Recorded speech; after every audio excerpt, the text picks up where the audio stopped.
Hello everyone, আজকে একটা অন্যরকম রেসিপি দেখাবো। প্রথমে আমি এখানে তেলের উপরে লবণ তেল দিয়ে কিছু আলু ভেজে নিচ্ছি, লাল লাল করে ভেজে উঠাই নেব।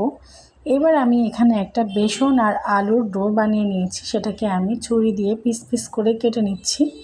নিজের পছন্দ মতো শেপ করে নিলেই হবে। এরকম হয়েছে বরফির মতো দেখতে। তো ওই তেলেই আমি এগুলোকেও বেশ লাল লাল করে ভেজে নেব। একটু সময় নিয়ে ভাজবেন, তা না হলে ভেঙে যাওয়ার সম্ভাবনা আছে। তো এভাবে আমি সবগুলোকে উল্টে পাল্টে ভালো করে ভেজে নেব।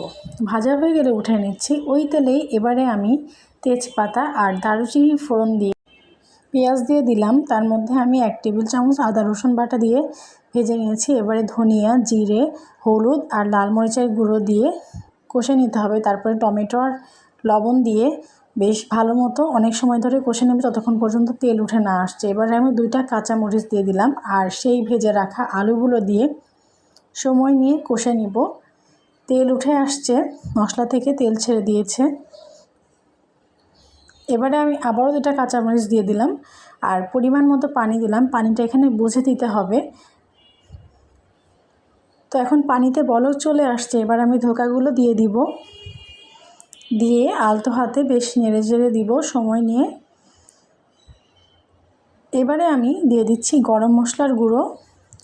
গরম মশলার গুঁড়ো দিয়ে আর বেশিক্ষণ ফোটানো যাবে না, মোটামুটি 4-5 মিনিটের মতো ফোটালেই হবে। তো এই যে ফাইনাল লুক। আপনারা যদি ধোকার রেসিপিটা দেখতে চান তাহলে অবশ্যই কমেন্ট করে জানাবেন।